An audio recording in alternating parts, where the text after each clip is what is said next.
Hey guys, John V here from Phone Arena. Right now you're watching our video review of the Amazon Kindle Fire HD 8.9. It's available right now. You could pick it up for $300 for the base 16GB model. They also have one in LTE form which starts at $500 and that's with AT&T. No contracts required for that. That's just the outright cost. And it complements their existing Amazon Kindle Fire family. We already saw the 7-inch model not too long ago. This guy boasting, of course, the 8.9-inch display, higher resolution too, and also slightly faster processor. But it looks like it's going to be the same exact platform experience on there. So it's competing in the same full-size tablet segment as some other notable devices out there, like the iPad 4, the Nexus 10, and even the Microsoft Surface RT. So we're going to find out whether or not this new Kindle Fire can really stand out. The best way to describe the Amazon Kindle Fire HD 8.9 is that it's just a larger version of the 7-inch model that we checked out not too long ago. Very modest with its overall styling, nothing extravagant, and the great thing about it, it doesn't come off as cheap as last year's Amazon Kindle Fire model. It has the same design principle as before. You have the soft touch matte casing, which does a good job of preventing smudges and debris, and it's broken up by the metallic strip towards the bottom, giving it its own characteristic appeal. It's very slim with its construction, very sturdy too, but it does pack some weight to it. As its name implies, it's featuring an HD display, and it's actually one of the more compelling aspects about the Kindle Fire HD 8.9. Specifically, it measures in at 8.9 inches with a resolution of 1900 by 1200 pixels, which equates to a pixel density of 254 pixels per inch. Now, it's not the highest thing we've seen out there, but tell the truth, when we look at it from a normal viewing distance away, it does exhibit a lot of sharpness with its detail, so it really stands out for that. It is an IPS LCD panel at heart, so what you get with that is a little bit of color saturation with its look, which gives it its added vibrancy. On top of that, it has some really nice viewing angles. It doesn't suffer from the same bleeding edges as the panel we found on the HD 7-inch model. And finally, you have also great outdoor visibility with this guy, so it's very attractive. Just like the 7-inch Kindle Fire HD, this one features only a single camera. There is no rear camera in play. It's a 1-megapixel front-facing camera, which is accessible to only video chatting services like Skype. Along the right edge of the tablet, we have its 3.5mm headset jack, the volume control, and dedicated power button. Unfortunately, the physical buttons are flush to the surface, so they're very indistinct to the touch, but they do offer some springy responses when pressed. Meanwhile, along the bottom edge, we spot its microphone, the micro USB port for charging and data connectivity, and you also have a very useful micro HDMI port too, so you get video out functionality. As we noted already, there is no rear camera with this guy, which contributes to its lower price point, but the design of the rear is broken up by the metallic strip, and on both left and right sides, you have the speaker grills.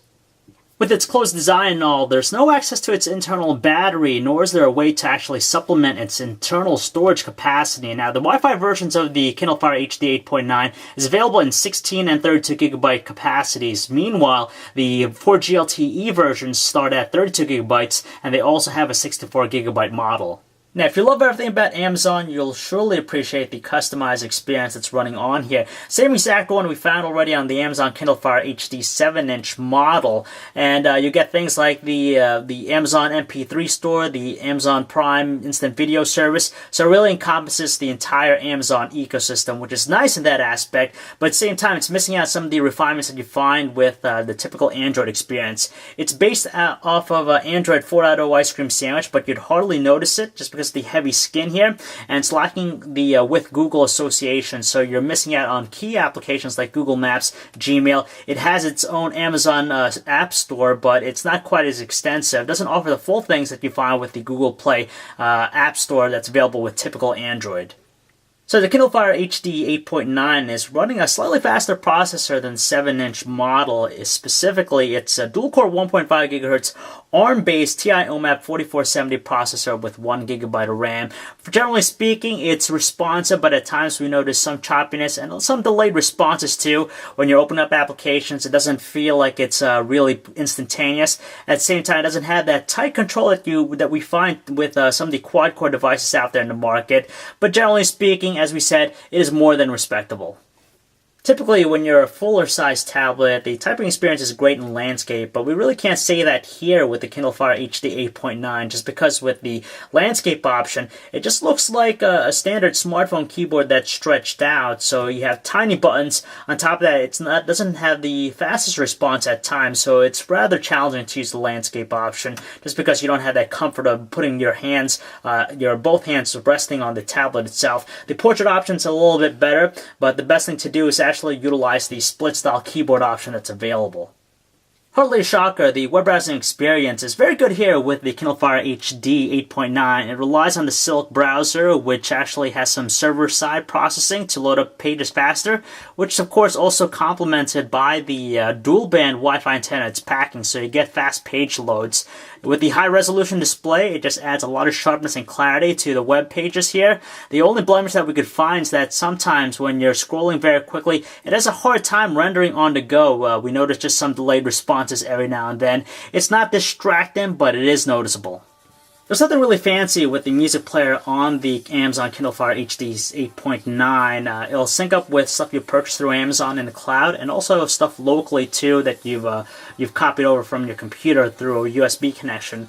As far as the presentation, it's very conventional, rather boring to tell you the truth. You're only greeted with the usual suspect of characters: the album cover, the track information, and the on-screen controls. As far as the audio quality of its stereo speakers, it doesn't have any distortion to it, and it's fairly strong, but it doesn't have any real substance to make it pop. If you're big into watching videos, the Amazon Kindle Fire HD 8.9 is an ideal tablet for you, just because it has that very brilliant looking display on there, and its playback is effortless, no slowdown or lag whatsoever. In addition to that, you have all the wealth of video services from Amazon you could utilize, you could purchase, and even rent content, TV shows, movies, and also if you have an Amazon Prime account, you could actually stream videos directly to the tablet. Even with its super high resolution display, the Kindle Fire HD 8.9 isn't a battery hog whatsoever. In fact, with its fully charged battery, we're able to get close to 2 days of normal usage, which is more than ample for anyone's needs.